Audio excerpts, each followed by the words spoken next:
3월 20일 슬기로운 신앙생활 곧 은혜와 사랑에 대한 14번째 시간을 찬송가 352장을 들으면서 시작합니다.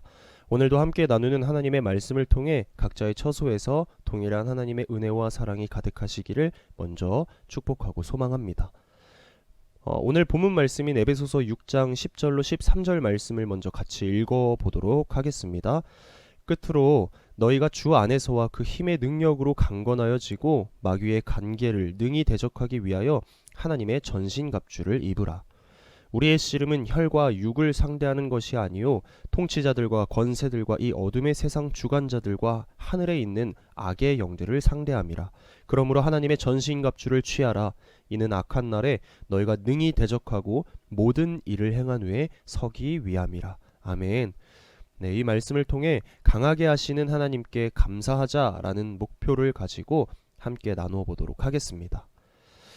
여러분, 그리스 로마 신화라고 알고 계시죠? 이 그리스 신화를 보면 아킬레우스라는 인물에 대한 이야기가 나옵니다. 아킬레우스의 어머니인 바다의 신 테티스는 아킬레우스 그가 아직 아기일 때 그를 불사의 몸으로 만들고자 그의 발목을 잡고 스틱스강에 몸을 담그게 됩니다. 그때 아킬레우스의 발목 부분은 강물에 담가지지 않아서 그 후에 그곳이 아킬레우스의 약점이 되죠. 결국 나중에 아킬레우스는 그 발목 부분에 화살을 맞고 죽게 됩니다. 우리 발목 뒷부분에 위치한 힘줄을 뭐라고 합니까? 네, 아킬레스건이라고 하죠. 바로 아킬레우스가 스틱스강에 유일하게 담기지 않아서 약점이 되었던 것에 유래하여 이후 어떤 사람의 약점을 아킬레스건이라고 부르게 되었다고 합니다. 제가 앞선 이야기를 그냥 하지는 않았겠죠. 이 이야기를 한 목적은 다음과 같습니다. 다른 곳이 아무리 강해도 약한 곳이 한 군데라도 있으면 결국 그곳 때문에 무너져 내릴 수가 있다는 것. 때문에 우리는 약점, 곧 아킬레스건이 없도록 열심히 분발해야 하며 혹 약점이 있다면 그 약점을 잘 파악하여 이겨내고자 부단히 노력해야 하는 삶을 살아야 하지 않겠습니까? 그런데 이는 영적인 싸움에 있어서도 마찬가지입니다. 사탄은 우리의 약점을 얼마나 기가 막히게 잘하는지 항상 약한 부분을 후벼 파고들며 공격해 옵니다. 그러다 보니 한 번 공격당하면 저 밑바닥까지 한꺼번에 와르르 무너져 내리기가 쉬운 것 아니겠습니까? 그래서 우리는 우리 신앙에 있어서도 마찬가지로 가장 약한 부분이 어느 곳인지를 잘 파악하고 이겨내고자 열심히 주 안에서 신앙생활을 해 나아가야 하지 않겠습니까? 그래야 끝까지 견디고 또 승리하며 이길 수 있기 때문입니다. 오늘 말씀은 사도 바울이 에베소 교회에 편지를 보내면서 성도의 삶이란 어떠해야 하는지에 대해서 마지막으로 권면한 말입니다. 실은 오늘 본문 이후 14절부터 아주 잘 아는 말씀 구절이죠. 사단 마귀와의 영적인 전투를 벌여야 할 군사인 우리 그리스도인들에게 필요한 전신갑주에 대한 내용이 가장 중요한 핵심이라고 말할 수 있지만 저는 10절의 말씀도 참 와닿았습니다. 바울은 하나님께서 주시는 전신갑주를 입으라고 이야기하기 전에 이렇게 말합니다. 끝으로 너희가 주 안에서와 그 힘의 능력으로 강건하여지고. 아멘. 네, 아무리 좋은 무기와 방어구들이 있어도 그것을 사용할 사람이 잘 훈련되어 있지 않고 또 그것을 사용할 만한 힘이 부족하면 소용없지 않습니까? 10절 말씀은 그런 점에서 우리가 사단 마귀와 맞서 싸워 이길 수 있는 그 힘의 원천이 어디로부터 오는지에 대해 분명하게 가르쳐주고 있습니다. 바로 전능하신 주 안에서와 그 힘의 능력 때문에 사단 마귀와 싸워 이길 수 있는 힘을 얻을 수 있다고 말입니다. 우리가 영적인 강건함을 기르려면 무엇보다도 먼저 주 안에서 머물러야 합니다. 이 주 안에서라는 말은 다른 말로 하나님의 은혜 안에서라는 말이 되겠습니다. 우리의 영혼을 진실로 강하게 만드는 것은 겉으로 보이는 어떤 훈련이나 노력들이 아니라 오직 먼저 우리에게 베풀어 주시는 하나님의 은혜로부터 강건해질 수가 있죠. 그렇다면 우리는 어떻게 하나님의 은혜 안에 머무를 수 있을까요? 그 방법은 실은 우리가 이미 너무나 잘 알고 있지 않습니까? 네, 계속해서 하나님의 은혜를 사모하며 의지하며 사는 것입니다. 하나님은 그의 사랑을 깨달을 수 있도록 친히 우리에게 주신 은혜의 수단들, 이를테면 기도, 골방기도, 회중기도, 중보기도와 또 찬양을 통해 하나님과 깊은 교제를 나누고, 또 성경을 탐구, 즉 읽고 쓰고 듣고 묵상함으로써 내 뜻과 내 방법이 아닌 하나님의 뜻과 방법대로 따라 사는 것, 그리고 성례, 성찬과 세례를 통하여서 우리에게 주신 믿음을 더욱 견고히 할 수 있도록 우리에게 친히 베풀어 주셨고 또 역사하시고 계십니다. 물론 이와 같은 은혜의 수단들을 단지 외적인 것으로 생각하지 말아야 합니다. 우리 하나님께서 우리에게 베풀어 주신 은혜와 사랑을 기억하며 감사하는 마음으로 행해야 하지 않겠습니까? 사랑하는 성도 여러분, 주 안에서 하나님께서 친히 우리에게 베푸시는 은혜를 의지하며 살아가십시오. 우리에게 주신 은혜의 수단들을 결코 소홀히 여기지 말고 할 수 있는 대로 주 안에서 실천하며 나아가십시오. 그런 저와 여러분 되시기를 주님의 이름으로 축복하고 소망합니다. 바울은 이어서 말합니다. 그 힘의 능력으로. 네, 나의 힘도 나의 능력도 아닌 오직 하나님, 그분의 힘과 능력으로 강건하여 지는 것이죠. 우리는 여기서 다시 한번 결단해야 합니다. 지금도 살아계셔서 우리에게 은혜를 베풀어 주시는 그분의 힘을 의지해야 한다는 것을 말입니다. 우리 생각해보면 이 땅에서는 내가 아닌 남의 힘을 의지하면 의지할수록 힘없는 약자라는 소리를 듣습니다. 능력이 없어 보이니까요. 그런데 이상하고 신비하게도 하늘나라 천국에 거하고 계신 우리 주 하나님의 힘과 능력을 의지하면 의지할수록 우리는 어떻게 됩니까? 더욱더 강건해집니다. 살아갈 힘이 생깁니다. 그래서 더 인내할 수 있게 되고 더 잘 싸울 수 있게 되어 결국 그 끝에는 승리할 수 있게 되는 것이지요. 바라기는 내 자존심을 앞세우거나 이 땅을 의지하는 어리석은 자가 되지 말고 겸허히 무릎을 꿇고 우리 하나님께 순종하며 그분 앞에 나아가는 지혜로운 자가 되십시오. 그래서 세상 어떤 것과도 비교할 수 없는 힘과 능력을 입는 저와 여러분 되시기를 다시 한번 주님의 이름으로 축복하고 소망합니다. 이제 우리는 우리의 신앙의 약점을 하나님의 전신갑주로 무장해야 한다는 것을 깨달았습니다. 그런데 실은 더 위험한 것이 무엇인지 아십니까? 바로 뭐가 잘못인지 알면서도 기어코 저지르는 것. 다시 말해 하나님의 전신갑주로 무장하여 사단 마귀와의 영적 전쟁에 맞서 싸워야 함을 우리가 잘 알고 있으면서도 두려워서, 의심스러워서, 당장의 조금의 피해도 입기 싫어서 하나님의 전신갑주로 무장하지 않고 세상의 방법으로 타협하거나 내 뜻과 내 방법으로 해결하는 모습입니다. 조금 더 쉽게 말하자면 하나님의 은혜를 의지하지 않는 우리의 태도가 될 때 우리는 더 위험하다는 것이죠. 그래서 바울은 오늘 본문에서 교회와 성도가 싸우고 있는 영적인 싸움과 그 싸움에서 이기는 방법에 대한 이야기를 하고 있습니다. 그래서 우리 10절 말씀을 다시 보면 끝으로 주 안에서와 그 힘의 능력으로 강건하여 지고, 바울은 먼저 이렇게 요구합니다. 강건해져라. 그런데 이 말은 사실 하나님께서 가나안 땅을 앞에 두고 서 있었던 여호수아에게 하셨던 말이었습니다. 여호수아는 모세가 죽고 그 뒤를 이어 수많은 이스라엘 백성들을 이끌어야 했습니다. 그러면서 마음 한켠에는 왠지 모를 두려움이 있었습니다. 정말 자신이 이스라엘 백성들을 이끌고 그 땅을 차지할 수 있을지 확신이 잘 서지 않았기 때문이죠. 그때 하나님께서 말씀하셨습니다. 여호수아 1장 9절에 보면 기록되어 있기를 내가 내게 명령한 것이 아니냐, 강하고 담대하라, 두려워하지 말며 놀라지 말라, 내가 어디로 가든지 내 하나님 여호와가 너와 함께 하느니라 하시니라. 아멘. 강하고 담대하라. 그러면서 내가 너와 함께 할 것이고 항상 너를 이기게 할 것이니 겁내지 말고 가서 약속한 땅을 차지하라고 말씀하셨습니다. 그리스도인인 우리는 지금도 전쟁 중이라는 사실을 명심해야 됩니다. 우리가 가만히 있다고 해서 사단 마귀 쪽도 가만히 있을 거라 생각하면 안 됩니다. 그들은 가만히 있는 우리, 다시 말해 영적으로 반응하지 못하는 우리를 더욱더 맹렬하게 공격해서 우리가 지키고 있었던 믿음마저도 앗아가 버리는 악한 존재입니다. 그렇게 예기치 않은 상황에 몰아치는 고난과 어려움 때문에 우리는 이 전쟁 앞에서 위축되기 쉬운 것 아니겠습니까? 그래서 할 수만 있다면 물러서고 싶고 모르는 척하고 싶어지는 게 사실입니다. 안 그렇습니까? 잘 되고 좋은 일들로만 가득하기를 바라지 누가 내 인생에 있어서 굳이 고난과 어려움을 겪고 싶어 하겠습니까? 하지만 예수님께서는 말씀하셨습니다. 마태복음 5장 10절에 보면 기록되어 있기를 의를 위하여 박해를 받은 자는 복이 있나니 천국이 그들의 것임이라.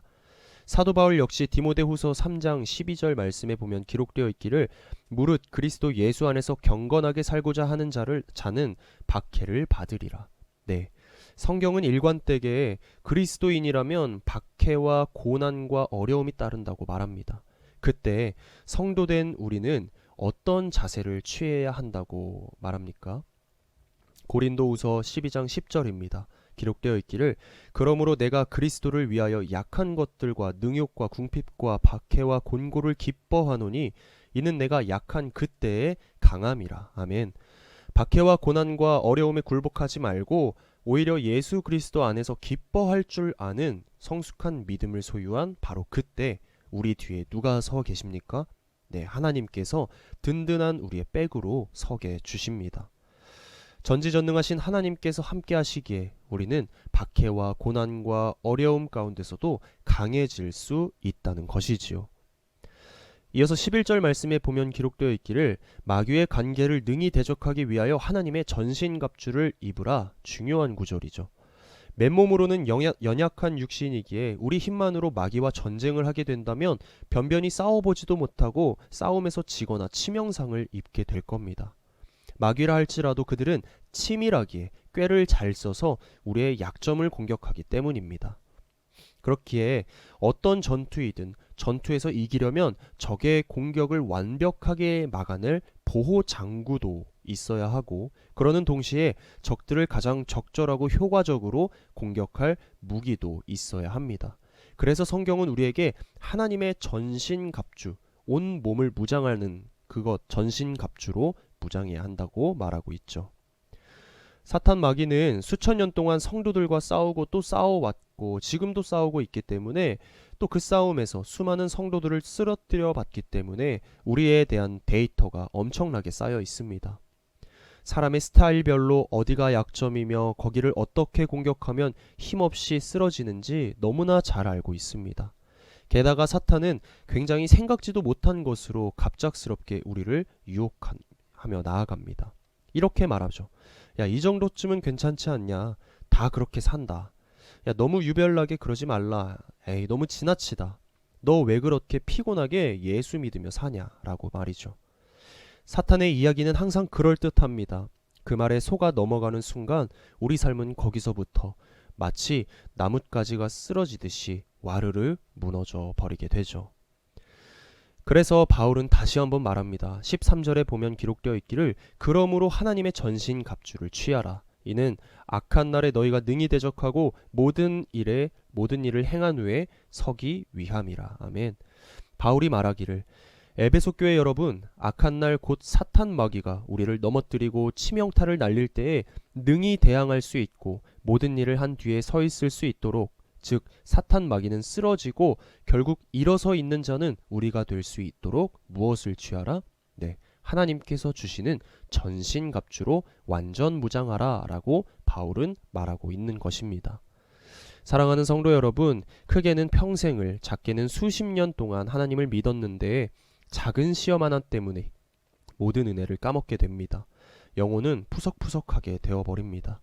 게다가 거기서 빠져나오는 것은 또 왜 그렇게 더디고 힘이 드는지 모릅니다. 그래서 우리는 우리의 약점을 그냥 내버려 두면 안 됩니다. 우선 자신의 약점이 무엇인지 정확하게 파악하고 있어야 하고 그 다음에는 그 약점을 하나님의 전신갑주로 완벽하게 보호하고 맞서 싸워야 합니다. 그래야 머리 좋고 약삭발은 사탄의 속임수를 이기고 마지막까지 든든히 서서 그 승리의 영광을 누릴 수 있는 것입니다. 이제 앞으로의 우리의 삶 가운데 언제나 벌어지고 있는 영적인 전쟁에서 승리하며 나아가십시오. 우리가 눈에 보이는 인생에 성공하고 이기는 것보다 이 영적인 전쟁에서 끝까지 버티고 승리하는 것이 더욱 중요한 것임을 깨달아서 하나님을 기쁘시게 하는 우리가 되기를 다시 한번 주님의 이름으로 축복하고 소망합니다. 오늘 우리가 앞서 나눈 찬송가 352장 십자가 군병들아, 이 찬송의 작사가는 조지 더필드 목사님이며 작곡가는 저명한 오르가니스트 조지 제임스 웹입니다. 조지 더필드는 평소 존경하던 목사님이 있었습니다. 19세기 미국 필라델피아 부흥운동을 주도했던 더들리팅 목사님입니다. 부흥사기도 하셨죠. 더들리팅은 29살 때 필라델피아에서 YMCA 기도회를 인도했습니다. 당시 더들리팅 목사님의 설교를 듣고자 그곳에 약 5천여 명의 사람들이 모였고 그중 1,000여 명의 사람들이 하나님 앞에 무릎을 꿇었다고 합니다. 그렇게 하나님께 귀한 쓰임을 받던 더들리팅은 며칠 후 예상치 못한 큰 사고를 당했습니다. 그는 산책하던 중 이 앞말과 수탉나기 사이에 이루어진 노새 한 마리가 보여서 가까이 다가갔습니다. 그 노새는 옥수수 껍질을 벗기는 기계를 돌리고 있었는데 머리를 쓰다듬어 주다가 그만 코트 소매가 기계에 끌려 들어간 겁니다. 급히 병원으로 이송되었지만 더들리팅은 팔 한쪽을 잃고 그때 너무 많은 양의 피를 흘려 결국 숨이 멎게 되죠. 다행히 아직 의식이 있을 때 가족들과 친구들이 마지막 작별 인사를 하러 모였습니다. 그때 더들리팅은 마지막 유언으로 말하기를 일어나십시오. 예수님을 위해 일어나십시오 라는 말을 남겼다고 합니다. 유능한 부흥사가 예상치 못한 사고로 죽었으니 많은 사람들이 충격에 휩싸였습니다. 그리고 그렇게 충격을 받은 이들 중에 조지 더필드 목사님이 있었습니다. 그는 부고를 들은 주일에 에베소서 6장 13절의 말씀을 가지고 설교를 하였고 더들리팅의 유언을 토대로 시 한 편을 지어 낭송했습니다.